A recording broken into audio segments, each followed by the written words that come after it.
This channel does not promote any violent, harmful, or illegal activities. All content provided by this channel is meant for an educational purpose only. আর এই মুহূর্তে কোচবিহারের ছবি দেখাবো আপনাদের শীতলকুচিতে big ওয়ালে এই মুহূর্তে ছবিটা দেখবো ব্রিজ ভেঙে পড়েছে। ছবিটা দেখুন এই মুহূর্তে শীতলকুচিতে ব্রিজ ভেঙে পড়েছে, মাঝে একটি লরি তার একদম বোঝাই ভর্তি লরি ডাম্পার সেটা আটকে রয়েছে, যে ছবিটা এখনো পর্যন্ত সামনে আসছে। এখন পরিস্থিতি কি অবশ্যই জানবো আমাদের প্রতিনিধির কাছ থেকে। সুমন কল্যাণ রয়েছেন এই মুহূর্তে। সুমন, দেখো পরিস্থিতি একই রকম রয়েছে, এখনো পর্যন্ত ডাম্পারটিকে কিন্তু তোলার কোন রকম কাজ শুরু হয়নি বলেই আমরা জানতে পারছি। তবে এই যে ব্রিজ সেতুটি, এই সেতুটি দীর্ঘদিনের পুরনো সেতু এবং এর কাজেরও নিম্নমানের এমনটাই কিন্তু অভিযোগ রয়েছে। আর এই সেতু দিয়েই কিন্তু বড় বড় ডাম্পার গুলো কিন্তু যেত, বালি বোঝাই, পাথর বোঝাই ডাম্পার, ফলে সেই ভারী ডাম্পারের ভার এই সেতুটি বইতে পারছিল না। দীর্ঘদিন ধরে এলাকাবাসীরা তারা কিন্তু বারবার অভিযোগ করছিলেন যে এই সেতু দিয়ে কিন্তু বড় যানবাহন চলাচল করা উচিত নয়। পাশাপাশি এই সেতুর বেশ কিছু জায়গায় কিন্তু মরচে পড়ে গেছে, লোহার যে যেগুলো বেরিয়ে এসছে সেগুলোও কিন্তু মরচে পড়া। ফলে আজ সকালে এই ডাম্পারটি ভেঙে পড়েছে বলে, যাওয়ার সময় সেতুটি ভেঙে পড়েছে বলে আমরা জানতে পারছি। দুইটি এলাকার মধ্যে যে যোগাযোগ, সেই যোগাযোগ কিন্তু বিচ্ছিন্ন হয়ে গেছে।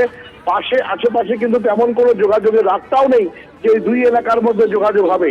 ফলে বিস্তীর্ণ একটা অংশ শীতলকুচির এই যে জায়গা, এই সীমান্তবর্তী এই জায়গা। সঙ্গে থাকো, স্থানীয় বাসিন্দাদের বক্তব্য শুনবো। এই যে কি করে ব্রিজটা ভাঙলো, কি মনে করছেন? ব্রিজটা তো একটু আগের থেকে নর্মাল বামফ্রন্ট পিরিয়ডে কাজ হয়ে গেছে, কাজটা সত্যসময়ভাবে হয় নাই। এটা তো দুর্বল কাজ হচ্ছে, আটার সারিয়ে রড দিয়ে ঢালাই করছে। এটা বাজারের দোকানের কাজ হলেও এরকম কেউ করে না।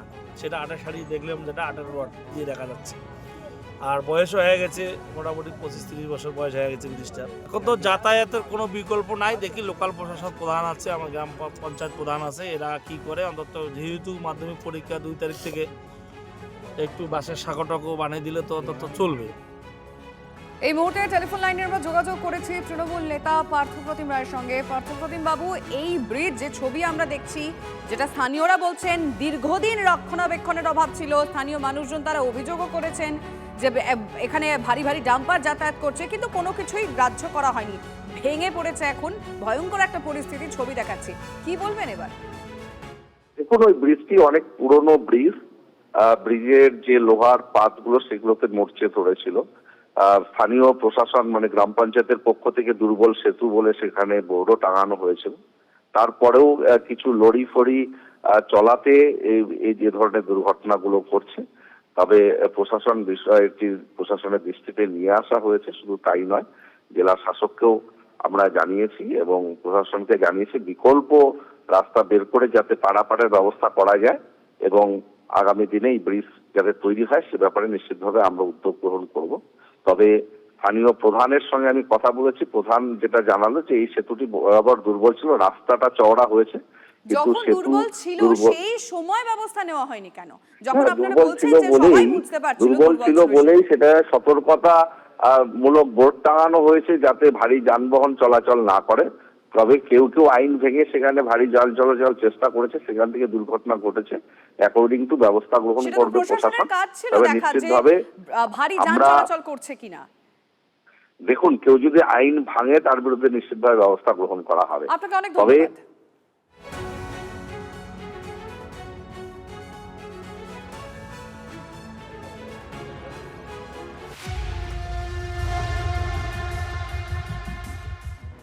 আর এরই মধ্যে জানিয়ে রাখছি, আনন্দপুরে যাচ্ছেন রাজ্যপাল। কিছুক্ষণের মধ্যেই নাজিরাবাদের ঘটনাস্থলে পৌঁছবেন সিভি আনন্দ বোস। অগ্নিকাণ্ডে নজরদারির অভাব ছিল, আনন্দপুর কাণ্ডে এবার মুখ খুলে প্রশাসনের দিকে আঙুল তুললেন রাজ্যপাল। প্রশাসনের আরো সতর্ক হওয়া উচিত ছিল বললেন রাজ্যপাল। তদন্তে অগ্নিকাণ্ডের আসল কারণ বেরিয়ে আসবেই আশাবাদী রাজ্যপাল। এবং রাজ্যপাল যখন অভিযোগ করছেন তখন দমকল মন্ত্রী সুজিত বসু বলছেন যারা ব্যবসা করছেন তাদেরও দায় দায়িত্ব থাকে।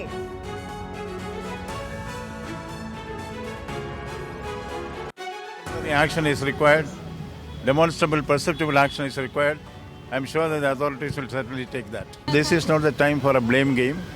Everybody has to be alert to the situation and appropriate action should be taken by the appropriate authorities at the appropriate time to ward off such instances in future. This is a gesture of understanding and support by the state government. We should take it as such. All stakeholders have to own up the responsibility, and the state government will take appropriate action. I'm sure about that. As governor, I'll also be watching the situation and giving appropriate directions to the authorities concerned. আপনারা শুনলেন রাজ্যপাল CV আনন্দ বোসের বক্তব্য এবং এই ঘটনা নিয়ে তিনি মুখ খুললেন এবং যেটা আমরা একটু আগেই আপনাদেরকে জানিয়েছি আর কিছুক্ষণের মধ্যেই নাজিরাবাদে ঘটনাস্থলে পৌঁছবেন সিভি আনন্দ বোস।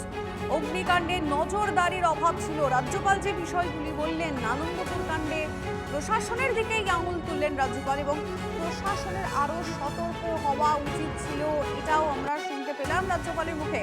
তদন্তে অগ্নিকাণ্ডের আসল কারণ বেরিয়ে আসবেই আশাবাদী রাজ্যপাল। রাজ্যপাল যখন অভিযোগ করছেন এই সময় দাঁড়িয়ে, তখন অবশ্যই আমাদের নজর থাকবে যখন তিনি ঘটনাস্থলে যাবেন আর কিছুক্ষণের মধ্যেই তিনি পৌঁছবেন সেখানে। আমরা সেরকমই খবর পাচ্ছি আনন্দপুরে, কারণ একদিকে আমরা যখন জানি আজকে বিজেপির প্রতিবাদ রয়েছে, কর্মসূচি রয়েছে, তারা অনুমতি পেয়েছে এবং তার মধ্যে এই মুহূর্তে যে খবর পাওয়া যাচ্ছে আনন্দপুরে রাজ্যপাল যাচ্ছেন, কখন যাবেন তিনি, এখন অব্দি কি খবর সামনে আসছে সুপ্রিয় বলতে পারবে। সুপ্রিয়, দেখো, এখনো পর্যন্ত আমরা যেটা পুলিশের তরফ থেকে জানতে পারছি যে ইতিমধ্যেই নরেন্দ্রপুরের নাজিরাবাদের এই যে ঘটনাস্থল, অর্থাৎ যেখানে এই ভয়াবহ অগ্নিকাণ্ডের ঘটনা ঘটেছিল, সেই ঘটনাস্থলের উদ্দেশ্যে রওনা দিয়েছেন রাজ্যপাল সিভি আনন্দ বোস। তিনি লোকভবন থেকে কিছু সময় আগেই এই নরেন্দ্রপুরের উদ্দেশ্যে, ঘটনাস্থলের উদ্দেশ্যে রওনা হয়েছেন। তিনি রাস্তাতেই আছেন আর অল্প কিছু সময়ের মধ্যে কিন্তু তিনি এই ঘটনাস্থলে এসে পৌঁছবেন। এবং ইতিপূর্বেও আমরা বিভিন্ন সময়ে কিন্তু আমরা দেখেছি বিভিন্ন জায়গাতে রাজ্যপাল সিভি আনন্দ বোস তিনি নিজের সশরীরে পৌঁছে গেছেন এবং এক্ষেত্রেও এখনও পর্যন্ত 25 জন শ্রমিকের মৃত্যু হয়েছে, বেশ কয়েকজন এখনও নিখোঁজ রয়েছে, তাদের খোঁজে তল্লাশি চলছে এই ধ্বংসস্তূপের ভেতরে। কিছু সময় আগে আমরা দেখলাম যে কলকাতা পুরসভার যারা কর্মীরা রয়েছেন তারা গ্যাস কাটার থেকে শুরু করে শাবল বা অন্যান্য বিভিন্ন যন্ত্রাংশ নিয়ে উদ্ধার কাজ শুরু করার জন্য ভেতরে গেছেন। গতকালও উদ্ধার কাজ চলেছে। গত পরশু পর্যন্ত 21টি দেহাংশ উদ্ধার হয়েছিল। গতকাল তার পরবর্তীতে আমরা দেখলাম আরও 4 জনের দেহাংশ উদ্ধার হয়েছে এবং তারপর আরও কোনো নতুন করে দেহ বেরিয়ে আসে কিনা সেদিকেই এখন সবার নজর রয়েছে। তার কারণ 27 জনের নিখোঁজ থাকার তথ্য পুলিশের কাছে নথিবদ্ধ হয়েছে।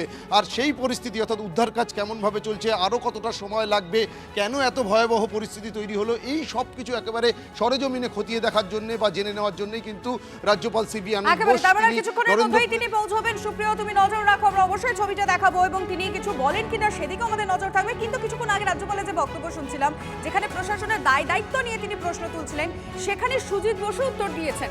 দমকল মন্ত্রী বলছেন এক্ষেত্রে ব্যবসায়ীদেরও দায়িত্ব থাকে। শুনবো কি বলেছেন। যে কোনো ঘটনা ঘটতে পারে। এই তো কিছুদিন আগে গোয়াতে একটা ঘটনা ঘটেছে, 25 জন মারা গেছে। গুজরাটে এর আগে ঘটনা, স্কুল বাড়িতে 25টা স্কুলে বাচ্চা মারা গেছে, দিল্লিতে মারা গেছে। তো হচ্ছে, অ্যাক্সিডেন্ট হতে পারে, কিন্তু সতর্কতা, যারা ব্যবসা করে তাদেরও দায়িত্ব আছে।